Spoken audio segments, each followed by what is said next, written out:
Oui, on peut appeler ça feuilleton. De toute façon, la décision du juge Ibrahima Tounkara, plutôt du tribunal, est tombée. On savait que c'était un bras de fer, mais par rapport, puisque j'ai suivi beaucoup de réactions, parfois même mitigées, quand certains vont jusqu'à dire que la justice guinéenne s'est déclarée incompétente parce qu'il s'agit de juger un ministre. Je pense qu'il faut apporter des clarifications. Ce n'est pas la justice guinéenne dans sa globalité qui s'est déclarée incompétente. Vous savez, chaque juridiction, je parle sous le contrôle du juriste Ibrahim Khalil, chaque juridiction a des compétences. C'est le TPI de Dixine qui s'est déclaré incompétent à statuer cette affaire-là. Donc, il ne faut pas généraliser ça. Et quand, j'ai dit l'autre fois, quand vous saisissez une juridiction, soit vous gagnez la bataille judiciaire ou vous la perdez.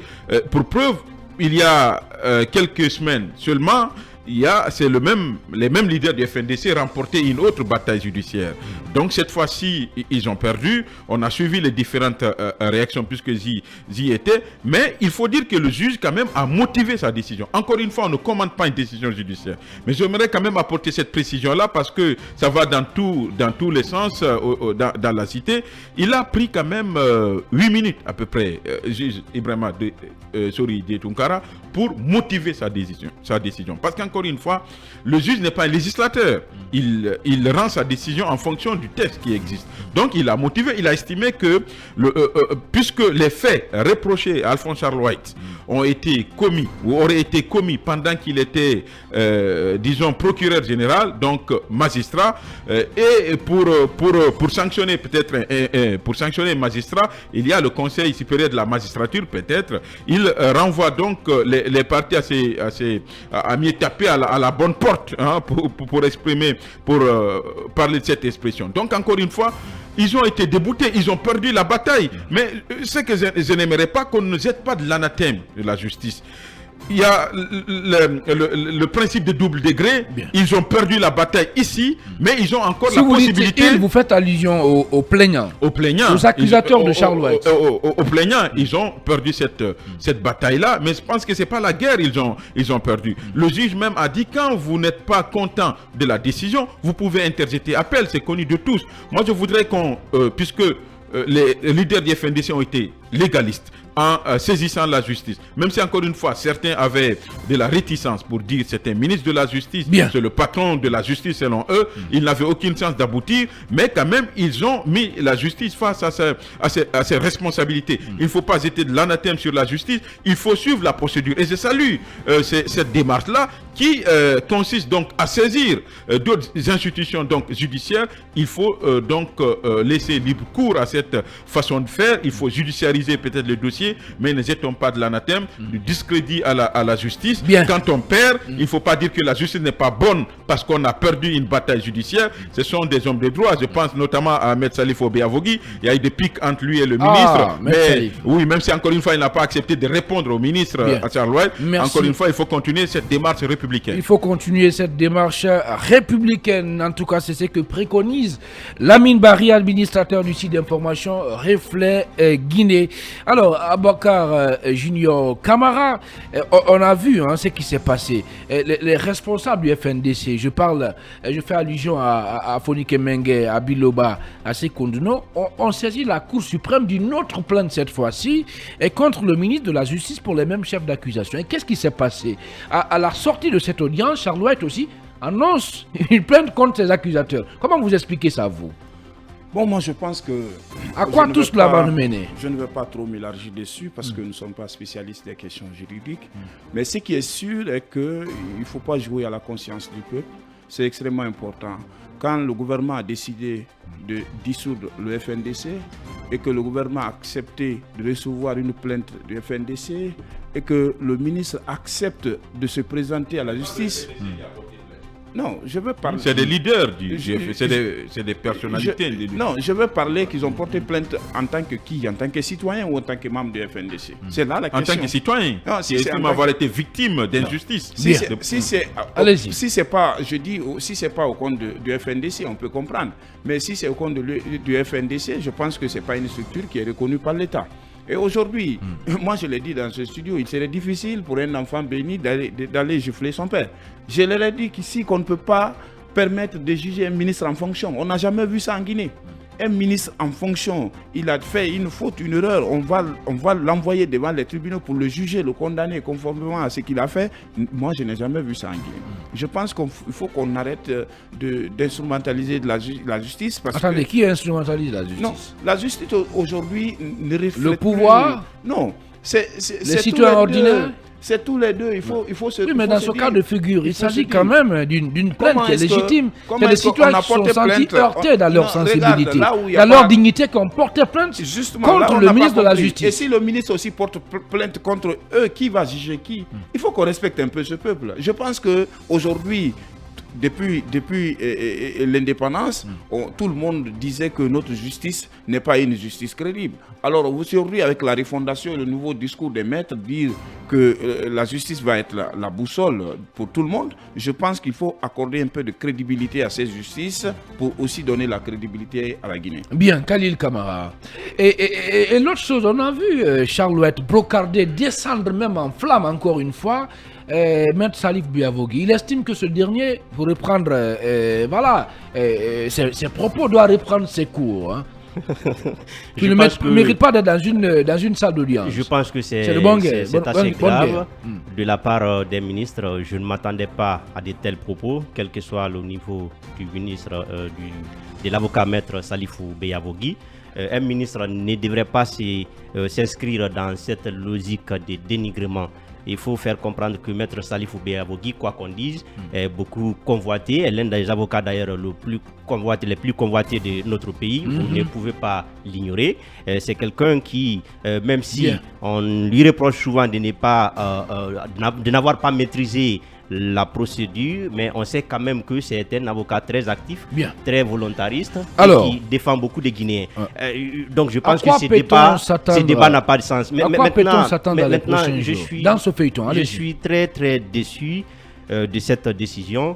Il faut d'abord dire que ce n'est pas interdit de commenter une décision de justice. Il est quand même interdit de jeter un discrédit comme c'est prévu par la loi. Je suis déçu. Pourquoi?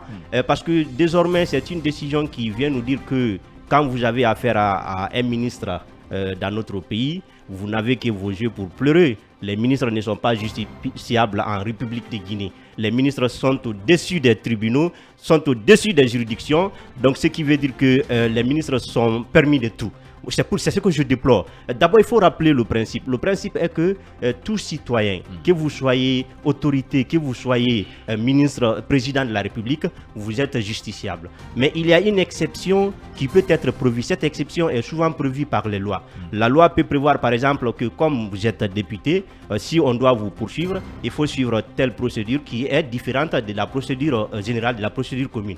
Mais on fait référence à une loi qui n'a jamais vécu dans notre pays. Je l'ai rappelé, jamais existé. Qui n'a jamais, je ne dirais pas qu'elle n'a pas existé, mais elle n'a jamais vécu. On peut publier une loi. Je ne comprends pas ce que vous dites là. Elle a existé, mais elle n'a jamais été appliquée. Elle n'a jamais été appliquée. Bien. Et quand une loi n'est pas appliquée, là, mais elle n'a pas d'effet, elle perd son sens, elle perd tout son sens. Cette loi, je vous l'ai dit qu'elle a été publiée depuis 1991, et de 1991 jusque maintenant, cette loi n'a pas été appliquée. Pour la lanterne éclairée. La loi sur la haute cour de la justice. Oui. Je vous ai rappelé aussi que cette loi tire sa source dans la constitution du 7 mai 2010, mais cette constitution aussi n'est plus en vigueur. Mais on dit quand même que le ministre n'est pas justiciable devant un tribunal. Je pense que dans un état sérieux, on aurait pu juger le ministre. Mais je veux aussi rappeler une chose. On peut comprendre cette décision de la justice. Vous avez en face un ministre, un puissant ministre de la justice,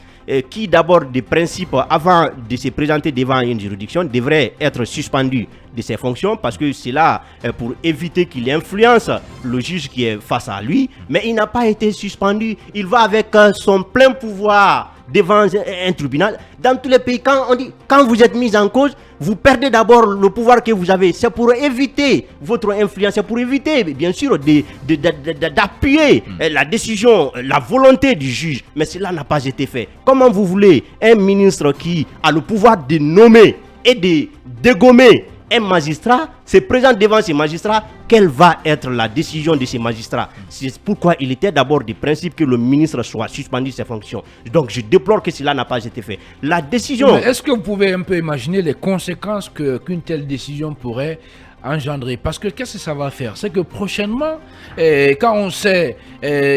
voilà que si vous portez une plainte contre un ministre, il peut être suspendu de ses fonctions. Au finish, tous les jours, vous allez apprendre que les gens portent plainte contre il y a des conséquences à la matière. C'est pourquoi oui. on dit la citation, lorsqu'il y a une décision de relax, bien sûr, le ministre peut se retourner contre la personne qui a. C'est pourquoi quand vous partez devant, pour ne pas qu'il y ait des citations abusives, dilatoires, quand vous partez devant le juge, on vous demande une consignation. Cette consignation, évidemment, c'est une garantie lorsque vous le faites de manière fantaisiste, ce qui veut dire donc tout le monde ne peut pas se hasarder. C'est hasardé à faire cela. En clair, quand même, le tribunal avait bel et bien raison de dire, de se déclarer incompétent.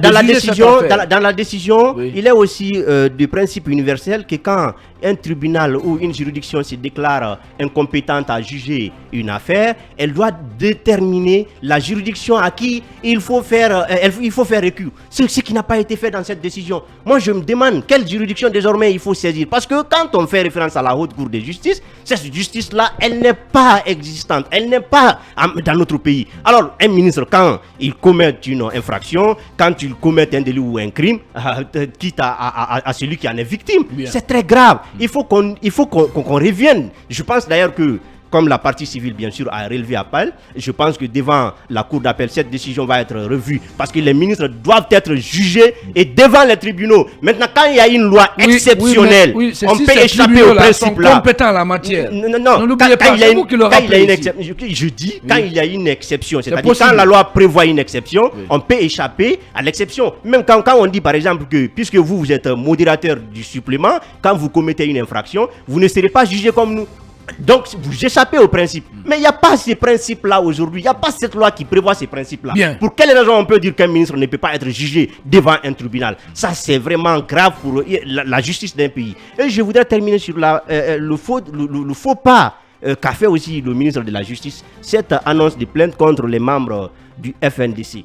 Ce qu'il faut aussi dire, quand, par exemple, vous êtes cité à comparaître devant une juridiction, c'est que quand il y a une décision de relax, bien sûr, vous pouvez poursuivre vos poursuivants pour dénonciation calomnieuse. Sauf que dans cette affaire, il n'y a pas d'abord eu de décision de relax. Donc, qu'est-ce que le ministre, pour quelle raison le ministre peut porter plainte? Il dit sur les propos, bien sûr, allégués dans la citation. Bien. Mais ces propos-là, on ne sait pas si ils sont fondés ou pas. Si la justice était prononcée sur le fond du dossier, on pouvait comprendre que ce sont des propos discriminatoires, ce sont des propos diffamatoires. Mais il n'y a pas eu de décision d'abord sur le fond. Donc ça, c'est une course prématurée. Merci beaucoup, il faut attendre d'abord qu'il y ait une décision sur le fond. Peut-être à la suite, vous pouvez vous retourner contre ceux qui vous ont poursuivi. On vient aussi d'apprendre que le FNDC annonce une plainte auprès du barreau contre les avocats de Charles White pour insuffisance professionnelle, Mamadou Boye. Hein? Ça va dans tous les sens. Et moi, je me permets de dire, est-ce qu'on assiste finalement à une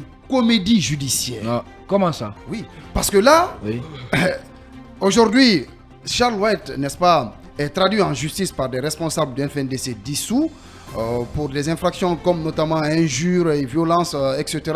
Et de l'autre côté, au fil des débats, vous avez un Charles White qui, n'est-ce pas, certainement a été heurté dans son orgueil par le conseil des membres du FNDC et qui aussi annonce de porter plainte contre Maître Salif Beyavogui. Donc finalement, on assiste à une comédie judiciaire. Voilà, ça c'est de passage pour ironiser peut-être. Mais pour attaquer le fond de ce problème, Khalid, hier, le juge Ibrahima Soro de Tunkara s'est déclaré incompétent dans cette affaire. Mais comme on le dit souvent, en matière judiciaire, il y a le principe de deuxième degré. Donc si aujourd'hui, les membres du FNDC ne sont pas d'accord, ne sont pas contents de la décision du juge Ibrahima Soro de Tunkara, il y a la possibilité, n'est-ce pas, d'attaquer d'autres juridictions en la matière. Il y a le Conseil supérieur de la magistrature qui est là. Mais de l'autre côté, nous sommes en période de transition. Et la plus haute juridiction sous cette période de transition, c'est la Cour suprême. Donc, si aujourd'hui, les membres du FNDC dissous ne sont pas en tout cas d'accord, ne sont pas contents de la décision du juge Ibrahima Soro de Tunkara qui se déclare incompétent dans ce dossier, ils peuvent peut-être en tout cas saisir la Cour suprême pour que justice soit rendue dans ce dossier. Mais moi, je voudrais quand même conseiller, c'est un appel pressant au ministre Charles White, de faire preuve d'élégance par rapport aux propos de Maître Salif Beyavogui. Le plus important dans cette affaire, c'est de déterminer s'il est coupable des faits qui lui sont reprochés par les membres du FNDC dissous ou pas. Mais le combat ne se passe pas entre lui et Maître Salif Biavougui. Cette plainte dont il annonce, c'est son plein droit de le dire, mais je pense qu'il faut faire preuve d'élégance, aller vers l'essentiel. L'essentiel aujourd'hui, c'est de démontrer devant une juridiction qui sera, n'est-ce pas, saisie pour trancher dans cette affaire, qu'il ne se reproche de rien par rapport aux charges qui pèsent contre lui.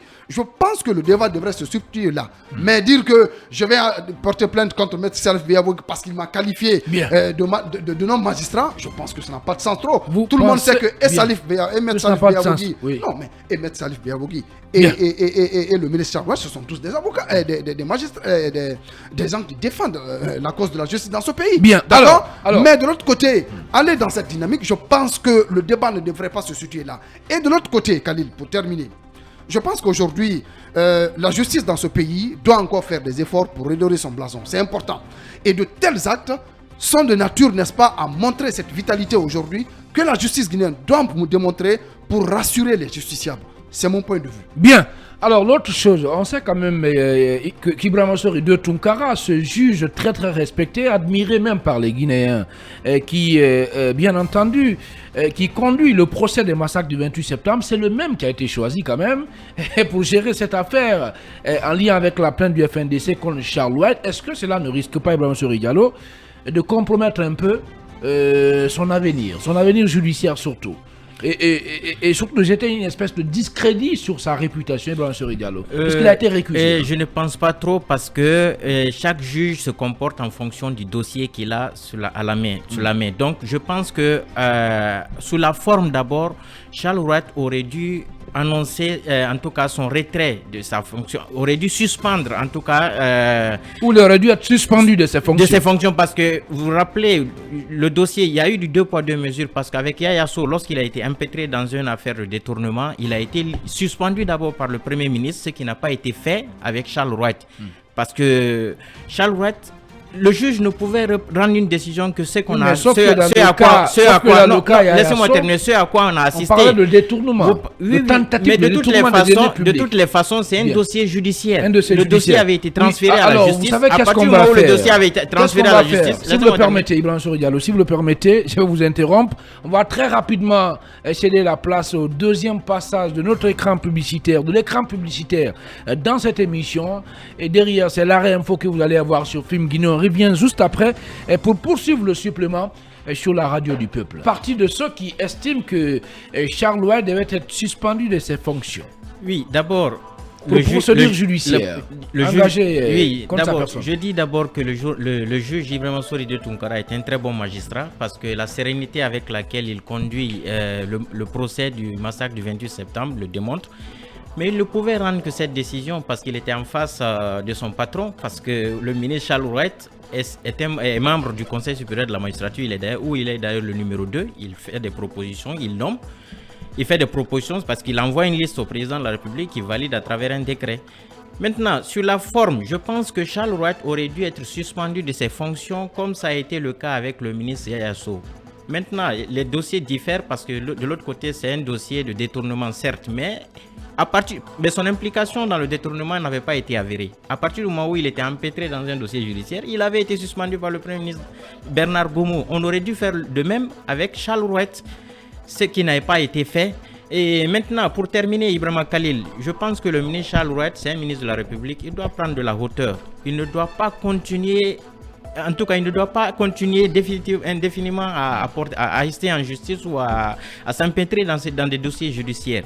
Il devrait prendre de la hauteur et chercher à négocier, échanger avec les responsables du FNDC pour trouver une solution à l'amiable. Bien. Et pour terminer, donc, le président de la transition, si Charles White continue dans ce sens, je pense que le président de la transition doit normalement suspendre le ministre Charles White de ses fonctions afin que ce dossier judiciaire soit totalement épongé parce qu'en l'état, je ne vois pas de solution. En tout cas, les responsables du FNC, je ne vois pas où est-ce qu'ils pourront, en tout cas, remporter cette bataille judiciaire. Bien, on va rester dans le même registre puisqu'on parle de justice maintenant. On va évoquer